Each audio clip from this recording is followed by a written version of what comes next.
Hah? Guru kami Al-Habib Ali Al-Masyhur rahimahullah bin Muhammad bin Salim Al-Hafidh, presiden datang ke tempatnya. Yang kita hormati Bapak Presiden, terbolak-balik namanya. Sampai dia tanya, Pak, siapa nama ente? Dia tanya, nggak tahu, nggak hafal. Sampai sedemikian rupanya. Kenapa? Tapi tanya, khilaf para ulama, khilaf antara Ibn Hajar dan Ramli, khilaf antara Nawawi dan Rafi'i, khilaf antara para ulama ini, khilaf yang ada dalam bab ini, dalam masalah ini, dia bakal sebutkan semuanya dengan detail. Tapi tanya tentang dunia lah, nggak tahu. Apakah mereka bodoh, masa bodoh dengan hal tersebut? Lah, mereka cerdas. Mereka nggak membiarkan kotoran meracuni hati mereka dan pikiran mereka.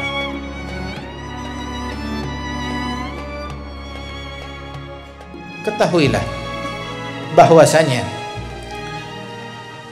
Rasul sallallahu alaihi wasallam diwahyukan oleh Allah Ta'ala di dalam Al-Quran, ya, innamal mu'minuna ikhwah, mu'minin satu sama lain mereka saling bersaudara. Kita dipersaudarakan oleh Allah Subhanahu wa Ta'ala di dalam Al-Quran.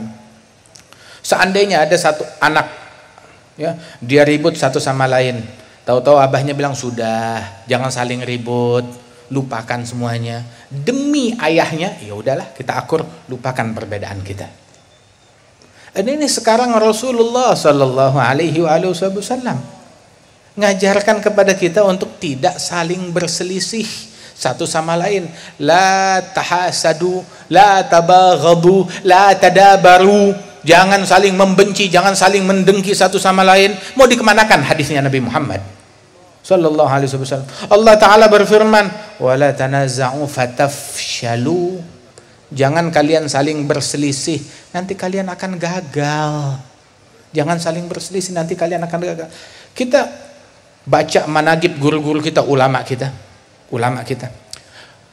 Asy-Syaikh Khalil Bangkalan, adakah di managibnya beliau ngegosipin orang, ngatain orang, mencaci maki orang?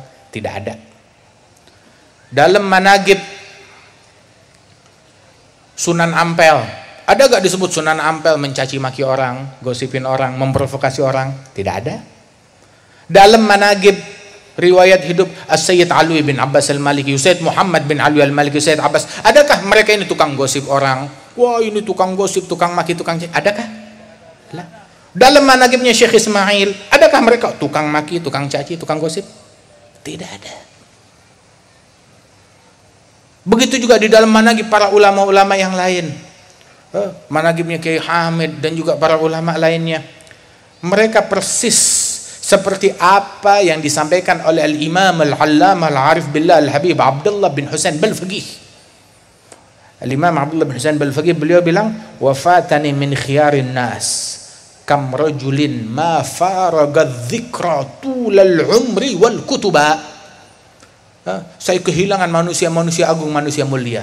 Siapa gerangan mereka? Orang-orang yang seumur hidupnya nggak pernah terpisahkan dari zikir, dari ilmu, dari kitab. Itu kerjaannya mereka. Kerjaannya bukan gosip. Sibuk dengan ilmu, dengan zikir, dengan kitab. Radhiyallahu anhum wa ardahum. Di antara ulama kita, para masyayikhna yang terdahulu, sampai nggak tahu nilai mata uang, dia nggak tahu. Minal mutaakhirin min ulama ini yang tidak tahu alamat rumahnya sendiri, nomor telepon rumahnya berapa, dia nggak tahu. Masyghul, sibuk dengan Allah Subhanahu wa Ta'ala. Di antara guru kita bahkan nggak tahu nama presidennya sendiri. Guru kami Al-Habib Ali Al-Masyhur rahimahullah bin Muhammad bin Salim Al-Hafidh, presiden datang ke tempatnya. Yang kita hormati Bapak Presiden, terbolak-balik namanya. Sampai dia tanya, Pak, siapa nama ente? Dia tanya, nggak tahu, nggak hafal. Sampai sedemikian rupanya. Kenapa? Tapi tanya, khilaf para ulama, khilaf antara Ibn Hajar dan Ramli, khilaf antara Nawawi dan Rafi'i, khilaf antara para ulama ini, khilaf yang ada dalam bab ini, dalam masalah ini, dia bakal sebutkan semuanya dengan detail. Tapi tanya tentang dunia lah, nggak tahu. Apakah mereka bodoh, masa bodoh dengan hal tersebut? Lah, mereka cerdas. Mereka nggak membiarkan kotoran meracuni hati mereka dan pikiran mereka. Kita sekarang dari awal, udah berapa bulan nih corona? Udah berapa bulan corona berbulan-bulan, 6 bulan, 7 bulan, setiap hari buka berita tentang corona, ya kan? Tiap hari. Siapa yang nggak buka berita tentang setiap hari? Oh, ini mati, ini hidup, ini sehat, ini sakit, ini sembuh, ini gini, ini gitu. Tiap hari berita tentang corona. Tiap hari berita tentang corona. Terus ketika dia buka berita tentang corona setiap hari, apakah dunia menjadi lebih baik? Tidak. Tidak menjadi lebih baik. Perbaikan apa yang dia buat di masyarakat? Wah, saya udah nonton, saya rutin ngikutin kajian corona setiap hari. Terus apakah dunia menjadi lebih baik? Tidak menjadi lebih baik. Andaikan setengah daripada yang kamu curahkan untuk corona, kamu habiskan untuk Quran. Untuk Quran kita habiskan. Oh, niscaya udah terangkat ini bala, ini musibah semuanya. Andaikan sedikit 10% dari ketakutan kita kepada corona kita alihkan buat Allah subhanahu wa ta'ala. Masya Allah udah terangkat ini bala, ini musibah. Subhanallah. Tapi habis. Kita takut kepada semua hal. Takut sama virus, takut sama penyakit, takut sama wabah, takut sama banjir, takut sama gempa, takut sama kebakaran. Semuanya kita takutin. Sampai nyamuk pun juga kita takuti. Kecuali Allah. Takut kepada semua. Sama Allah lah, biasa aja. Nggak begitu takut. Dijadikan takut kepada Allah Ta'ala yang paling akhir, yang paling belakangan. Waliyadzubillah min dzalik. Bukankah majelis ini dan majelis yang semacam ini dibuat untuk orang takut kepada Allah Subhanahu wa ta'ala, untuk orang dekat kepada Allah Subhanahu wa ta'ala? Kita dekatkan orang, kita diajarkan untuk mengasihi, cinta kepada semua, hatta kepada penjahat, hatta kepada penjahat. Ma'rufil Karhi wa katsir minal ulama, mereka mengatakan man la yarham rajul su fahuwa aswa halan minhu. Orang kalau nggak punya kasih sayang kepada penjahat, maka dia lebih jahat daripada penjahat tersebut.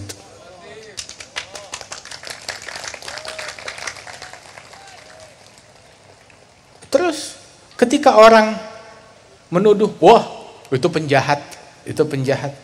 Orang yang macam begini, orang yang macam begini adalah orang yang di mata Allah Ta'ala bukan orang baik. Kenapa? Sebab dia menganggap orang lain selain dirinya jahat, dirinya baik.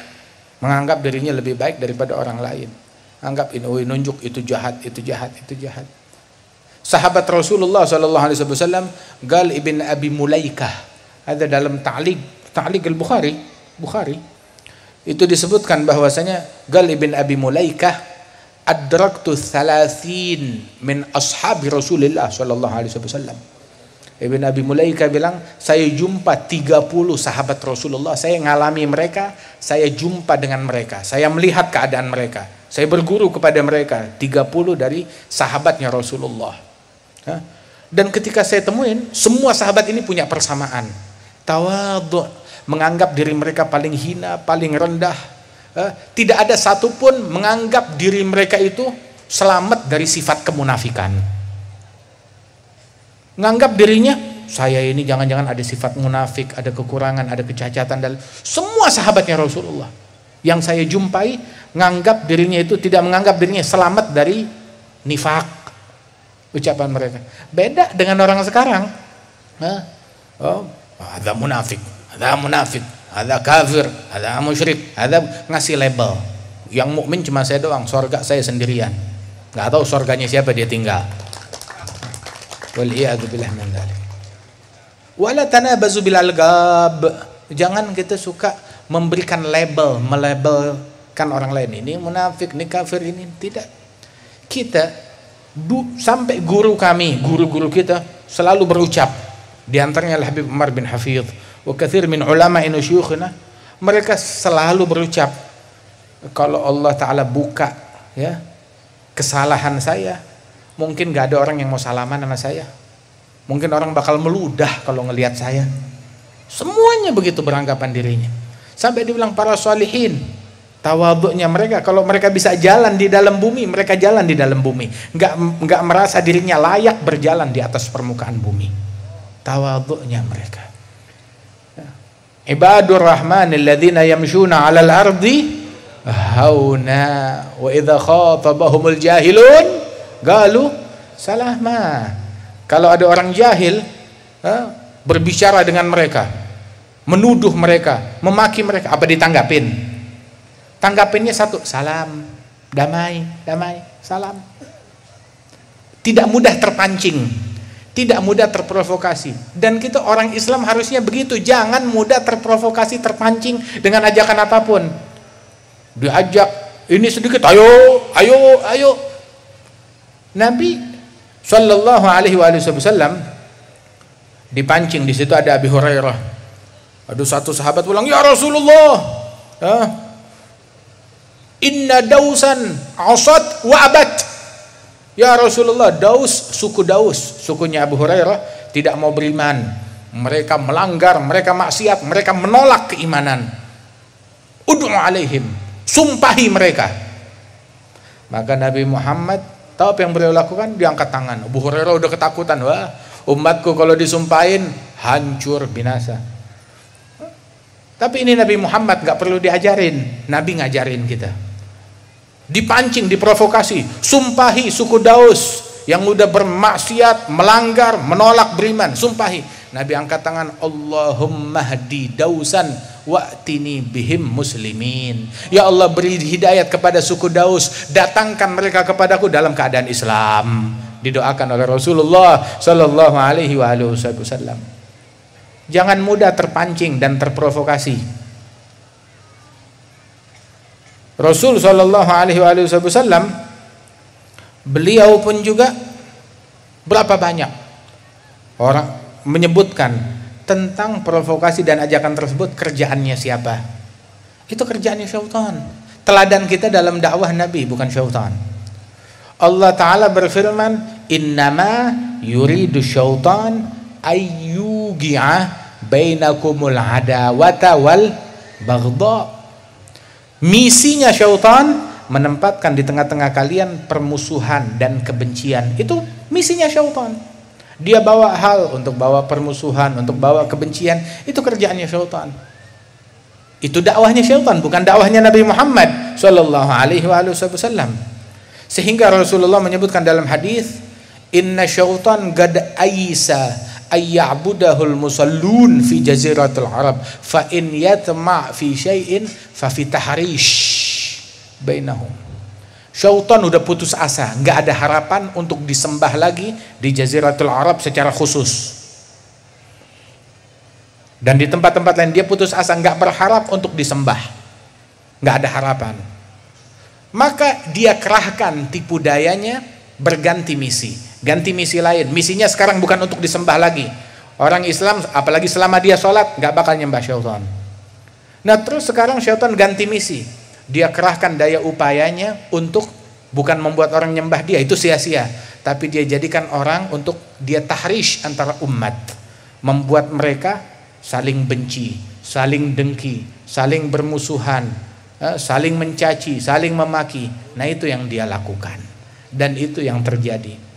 Dan kita, jangan kita menjadi bagaikan bola yang berpindah dari satu kaki ke kaki lain, dioper ke sini dan ke situ. Lah, ikutin Nabi Muhammad Sallallahu Alaihi Wasallam.